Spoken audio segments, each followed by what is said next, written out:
Um bom dia a todos. Hoje estudaremos dentro da maravilhosa Palavra de Deus um assunto de uma certa forma mal compreendido pela maior parte da humanidade.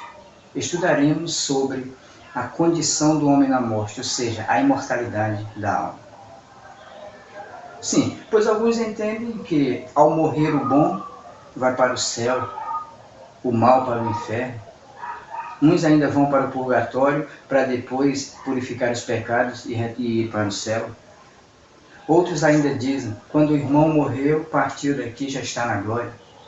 Outros ainda dizem que uns vão para uma dimensão destinada a espíritos de luz. Como realmente sabermos para onde vai o homem após a morte? Para que eu possa entender este assunto de vida após a morte, é preciso eu compreender e é preciso você compreender como o homem foi formado. E a isto eu tenho que recorrer ao verdadeiro manual do cristão, que é a Bíblia Sagrada. Em Gênesis 2,7, a palavra de Deus nos diz o seguinte: Então formou o Senhor Deus ao homem do pó da terra e lhe soprou nas narinas o fôlego de vida, e o homem passou a ser alma vivente. Entendemos o que a Bíblia falou. Deus não usou 3, 4 elementos, ou seja, ingredientes para formar o homem. Usou apenas 2. Pó da terra e fôlego de vida. A junção desses 2 elementos resultou num homem completo, na sua própria dimensão, ou seja, uma alma vivente. Logo o homem passou a ser, e não a ter uma alma, uma entidade que sai de dentro dele e se desprende para algum lugar após a morte.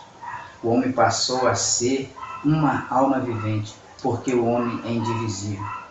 E a palavra de Deus diz que a alma do homem ela é imortal. Ezequiel 18,4 nos diz, nos afirma essa verdade. Diz assim, Ezequiel 18,4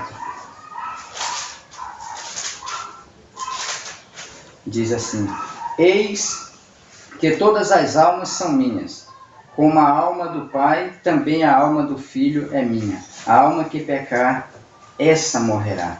Então, como podemos ver, a alma ela não é imortal, como alguns acreditam. A alma ela é mortal, porque a alma é eu, é você. A alma significa ser vivente, pode ser até o animal que nós criamos em casa. A alma é pessoas. A alma tem vários significados, mas não como uma entidade étera, volátil, que parte para algum lugar. A crença de que o homem tem isso, uma entidade que sai de dentro e voa para um determinado lugar, teve sua fundamentação no paganismo. Ou seja, Platão, nós todos já vimos falar sobre Platão, ele influenciou todo o mundo, tanto ocidental como oriental, de que o homem tinha justamente algo que sobrevivia à matéria. Mas dentro das Escrituras Sagradas, a palavra de Deus não forma isso, não diz isso. Diz apenas que o homem foi formado do pó da terra e, como consequência dessa adição, passou a se tornar uma alma vivente. Pó da terra mais fôlego de vida é igual a alma vivente. Se você desenhar um triângulo em um quadro e apagar um dos seus lados, ali não é mais um triângulo. Ali já passa a ser uma coisa que você não entende. Se você desmonta um banco de madeira, com certeza vai ficar pregos para um lado e madeira para o outro. E o banco, cadê? Simplesmente o banco desapareceu, porque a alma é indivisível. A alma é o ser humano completo, na sua própria dimensão, capacidade para amar, viver, levar o Evangelho às pessoas que necessitam. Esta é uma alma vivente. De maneira nenhuma é algo que sai por aí assustando as pessoas. Mas por que sobreveio à morte? Se a alma é imortal, por que sobreveio à morte? Em Gênesis 2:17, a palavra nos diz o seguinte, a palavra de Deus. Diz assim: Então, mas da árvore do conhecimento do bem e do mal não comerás, porque no dia em que dela comeres, certamente morrerás. Um dia, irmãos, Deus colocou um casal, como sabemos, num jardim feliz, num paraíso. Deu-lhe todas as orientações necessárias para que aquele casal fizesse somente a sua vontade. Ali era um teste à lealdade. Enquanto eles fossem fiéis a Deus, teriam a liberdade, ou seja, a imortalidade condicional. a partir do momento em que eles desobedecessem a Deus, teriam a mortalidade, passariam a tornar-se sujeito à morte. Tanto a morte natural, como se não obedecesse a Deus, ou obedecer, se não andarmos em novidade de espírito buscando a Deus a cada dia, poderemos também ter a morte espiritual. Portanto, quando Deus colocou aquele casal, deu orientações necessárias para que andassem de acordo com o seu querer, com a sua vontade. Mas aquele casal, simplesmente, nós sabemos a história. Eles cederam às ludibriações do inimigo. E o que aconteceu? O homem passou a morrer. O homem sujeito à morte. Cumpriu-se o que está escrito em Romanos 6:23, que diz assim: porque o salário do pecado é a morte, mas o dom gratuito de Deus é a vida eterna em Cristo Jesus, nosso Senhor. Então o homem passou a tornar-se, como já foi falado, sujeito à morte. Hoje a natureza, hoje as pessoas nascem, envelhecem, às vezes envelhecem, né? Muitas vezes não envelhecem, mas até morrem. Ou seja, não só envelhecem, mas morrem de idades tenras. E o que acontece aí? Passou a natureza também a sofrer isso. Nós sabemos que até a natureza hoje ela perece, até uma árvore morre, os animais morrem, porque tudo isso foi consequência do pecado. Mas o verso termina dizendo que o dom gratuito é a vida eterna em Cristo Jesus. Portanto, irmãos, apesar da morte, do homem tornar-se mortal, a Bíblia diz que temos a vida, a imortalidade, mas a imortalidade só é condicionada à obediência. A imortalidade só vem única e exclusivamente através de Cristo Jesus. Agora nós iremos ver como estão os mortos, qual a condição dos mortos. Às vezes, as pessoas, como acabamos de falar, as pessoas dizem que os mortos, a pessoa quando morre, ela vai para um determinado lugar. Mas a palavra de Deus diz que a pessoa quando morre, ela está dormindo. A pessoa está dormindo. Eclesiastes 9, verso 5, ela nos diz o seguinte. Eclesiastes 9, verso 5.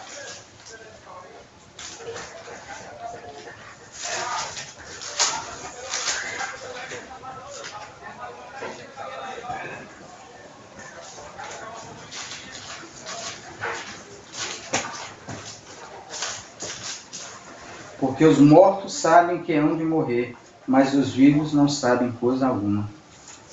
Porque a morte realmente ela é um sono.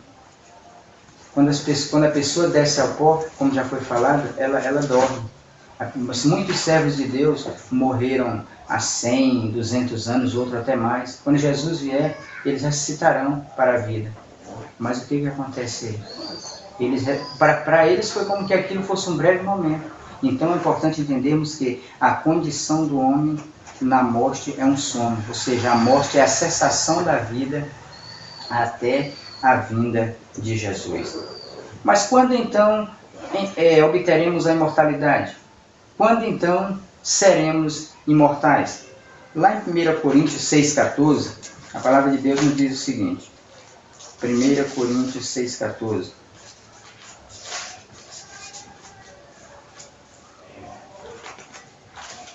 Diz assim: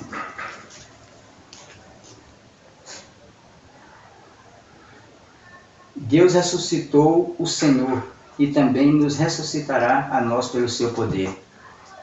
Portanto, é importante entendermos que o homem, a pessoa que está dormindo no pó, ele só irá, se ele for firme nos caminhos de Deus e descer ao pó como verdadeiro santo de Deus, ele só irá ressuscitar, ter a imortalidade quando Jesus vier, pelo poder de Deus, pelo poder de Cristo. 1 Tessalonicenses diz que quando a trombeta soar, os mortos em Cristo ressuscitarão primeiro. Então todos aqueles que morreram na esperança da bendita salvação, estes terão a imortalidade. Aí nunca mais morrerão, ou seja, nunca mais sentirão qualquer tipo de dor, qualquer tipo de amargura, qualquer tipo de infelicidade, porque Jesus estará sempre com eles. Jesus será o seu Deus, tirará todas as lágrimas. O Apocalipse 21:4 termina dizendo o seguinte, ou seja, nos diz uma palavra de conforto muito grande a respeito de como serão as coisas. Diz assim, eles enxugará dos olhos toda lágrima, e a morte já não haverá. Já não haverá luto, nem pranto, nem dor, porque as primeiras coisas passaram. Portanto, nós só alcançaremos a imortalidade se andarmos em novidade de espírito, se seguirmos as pisaduras de Cristo aqui nessa terra e morrermos na bendita esperança da salvação. A Bíblia diz: bem-aventurado aqueles que desde agora morrem no Senhor, porque as suas obras os seguem. Você não tem o desejo de seguir também, de trilhar também o caminho de Cristo? Ele está de braços abertos te esperando. Ele quer te fazer imortal, mas Ele quer te conceder uma imortalidade em obediência. Que Deus em Cristo nos abençoe.